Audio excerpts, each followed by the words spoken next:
di awal-awal sidang memang pengacara Habib Rizik Syihab sempat meminta untuk mengganti permohonannya, bahwa majelis hakim menolak menghadirkan Habib Rizik. Proses ini sedang berjalan. Besok ada sidang lanjutan, yaitu jawaban atas termohon, yaitu Polda Metro Jaya dan Mabes Polri.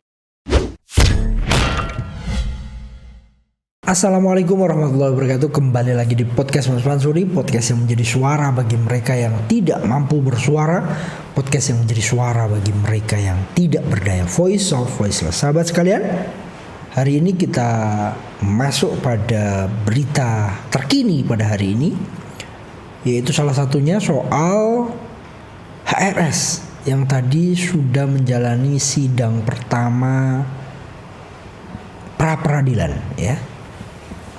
Dan itu program Hot News kali ini yang membuat semua mata tertuju pada pra peradilan di pengadilan negeri, ya. Saya akan melansir berita dari republika.co.id yang berjudul Tim Advokasi HRS ajukan 7 permohonan dalam pra peradilan.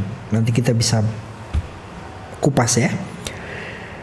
Republika.co.id Jakarta. Tim advokasi Habib Rizik Syihab mengajukan 7 permohonan kepada Hakim Tunggal pra peradilan PN Jakarta Selatan. Ya, kenapa dilakukan di PN Jakarta Selatan? Karena termohonnya itu di Jakarta Selatan. Kepolisiannya itu ada di Jakarta Selatan. 4 permohonan paling krusial yaitu menyangkut soal pencabutan penetapan tersangka, upaya penangkapan serta penahanan, dan memohon agar hakim memerintahkan kepolisian menghentikan perkara terkait kasus kerumunan dan pelanggaran protokol kesehatan yang menyasar Imam Besar Habib Rizik Syihab, Front Pembela Islam, ya, Imam Besar Front Pembela Islam FPI tersebut. Memohon agar hakim pra peradilan memerintahkan termohon atau Polri, ya, untuk menerbitkan surat perintah penghentian perkara atau SP3, kata anggota tim pengacara Muhammad Kamil Pasha saat membacakan permohonan pra peradilan di Jakarta Selatan Senin 4 Januari 2021. Dalam memori permohonan, tim pengacara mengatakan adanya rangkaian tahapan penyidikan sampai pada penetapan tersangka terhadap Habib Rizik yang menyimpang. Kamil menerangkan terutama menyangkut penggunaan pasal 160 KUHP pidana. Kami melanjutkan dalam proses penyelidikan. Kamil melanjutkan dalam proses penyelidikan maupun penyidikan, Habib Rizik sama sekali tak pernah menjalani proses hukum terkait dengan tuduhan pasal penghasutan.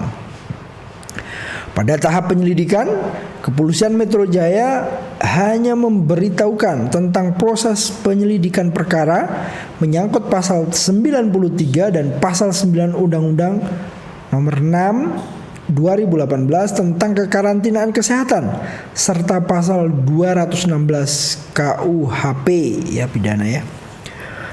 Pasal-pasal dalam pemberitahuan tersebut menyangkut soal kerumunan massal saat Habib Rizik menggelar pernikahan putrinya dan hajatan Maulid Nabi Muhammad SAW pada Sabtu 14 November di Petamburan. Namun tiba-tiba dalam penyelidikan diselipkan pasal 160 KUHP 14 Oktober, ya, KUHP pidana yang sebelumnya tidak terdapat dalam tahap penyelidikan, ujar Kamil.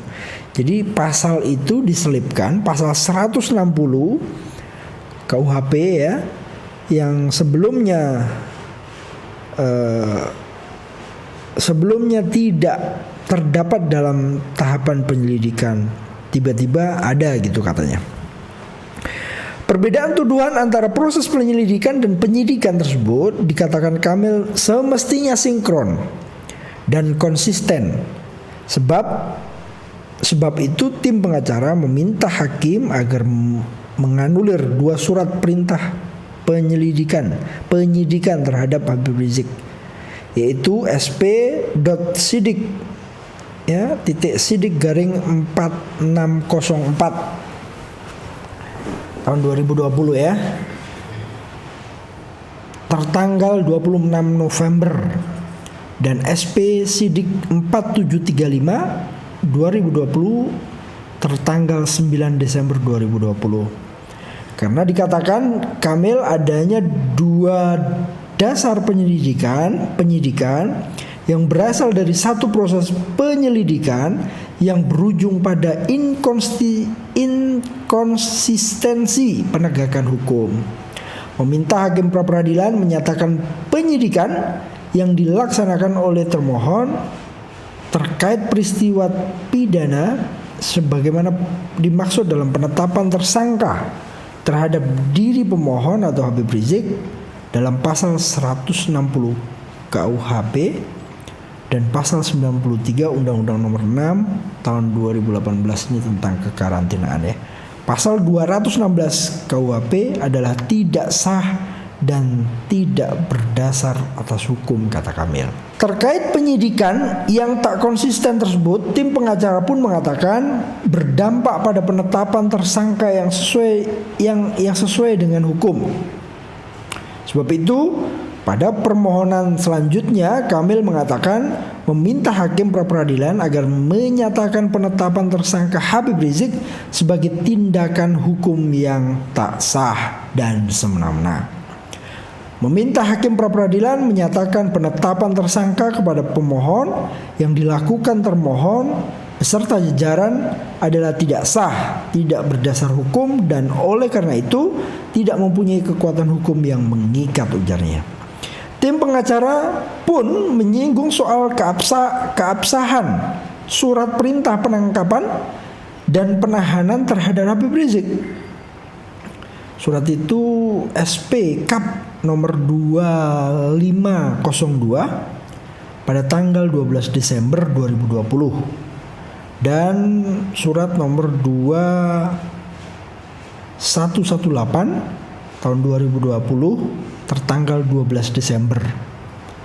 Menurut Kamil, ini saya lanjut ya, merupakan lanjutan dari proses penyelidikan dan penyidikan sampai pada penetapan tersangka yang tak sah dan inkonsistensi. Ini salah tulis dia. Tim pengacara, kata Kamil, dalam permohonan lanjutannya meminta hakim pra-peradilan memerintahkan agar Polri secepatnya mencabut berlakunya dua surat penangkapan dan penahanan itu dan membebaskan Habib Rizik dari sel tahanan. Memerintahkan termohon Polri untuk mengeluarkan pemohon dari tahanan serta merta sejak putusan perkara ini dibacakan, kata Kamil. Sidang pra-peradilan diajukan Habib Rizik di PN Jakarta Selatan digelar dengan pengawalan satuan keamanan yang ketat. Persidangan simulasi sekitar pukul 10, Hakim Tunggal Ahmad Suyuti mengambil tempat sebagai pemimpin sidang. Sidang pra-peradilan kali ini tampak tak biasa. Selain adanya petugas Satgas COVID-19, ada sekitar 1.600 personel gabungan dari Polri dan TNI serta Satpol PP yang mengamankan area persidangan sampai radius 1 km dari PN Jakarta Selatan.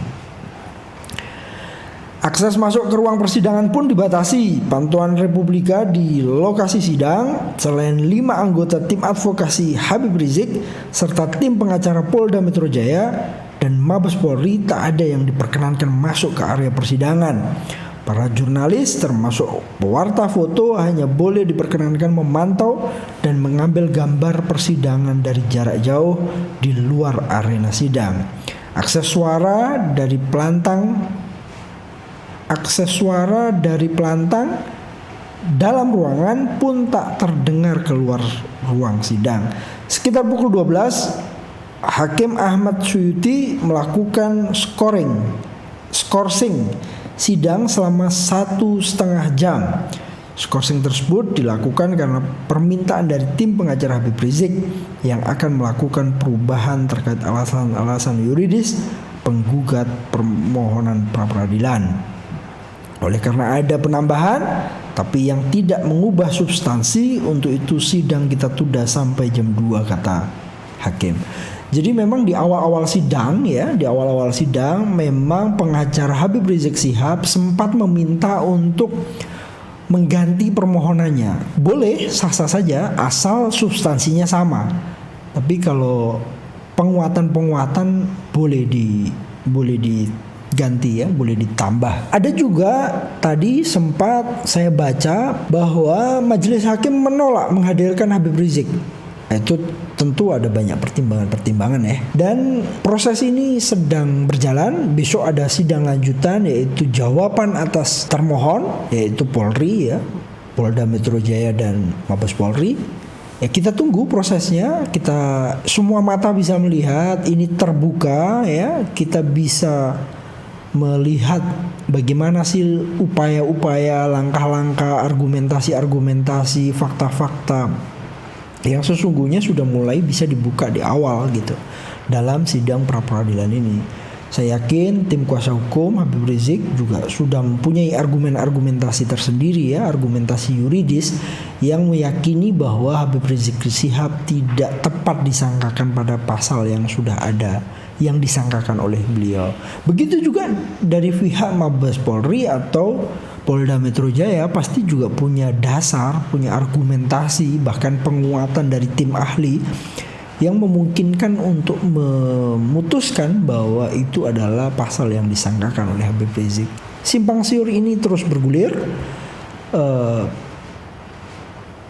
Pengacara sempat saya dengar menyampaikan bahwa tidak ada undangan hanya sebatas beberapa orang.